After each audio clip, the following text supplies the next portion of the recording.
જય દ્વારકાધીશ, જય ઠાક. અને મિત્રો આપણે ઉપડ્યા છે બગદાણા ને આમ જોવો મોસમ કેવી જોરદાર છે અને ખેડૂતોનો કાળ છે. આમ જોઈ લો અત્યારે વાદળા કાળા ડિબાણ જેવા થઈ ગયા છે અને આ ઊંડાણમાં સામે કંઈક વરસાદ તો હશે જ તે.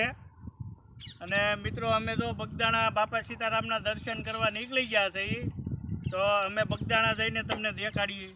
હજી રસ્તે છે હમણાં પહોંચી જાય છે. ઈ લહેરાટા મારે છે ધજાને, ઈ વાદળ ને આહા. તો આપણે 4 રૂપે પ્રસાદી પહેલાં લઈ લીધી છે. તમે આજે ગેટમાંથી સીધા આવો એટલે અહીંયા પીવું હોય એના માટે છે. અને અહીંયા સીધું જુઓ કાળ ભૈરવ દાદાનું મંદિર આવે છે એટલે પહેલાં ત્યાંથી આપણે દર્શન કરતા જઈએ છીએ.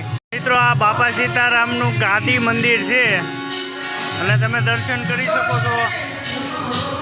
પહેલાં કાળ ભૈરવનું મંદિર આવે ને પછી ત્યાંથી થોડાક સીધા આગળ આવો એટલે ગાદી મંદિર આવી જાય છે.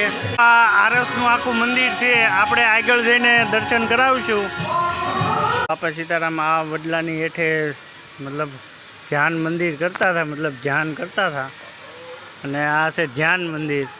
અને મિત્રો અહીંયા જુઓ ટપકું કરેલું છે, આની અંદર જેને બાપા સીતારામના દર્શન થઈ જાય એનો બેડો પાર થઈ જાય એવી વાત છે. મિત્રો તમે પણ આના દર્શન કરી લેજો. જય બાપા સીતારામ. તમને દેખાય છે? મને તો દેખાય છે બાપા સીતારામ. છે બાપા સીતારામની ગાડી. તો જોઈ લો, આ પહેલાંની ગાડીઓ આવી હતી જૂનવાડી.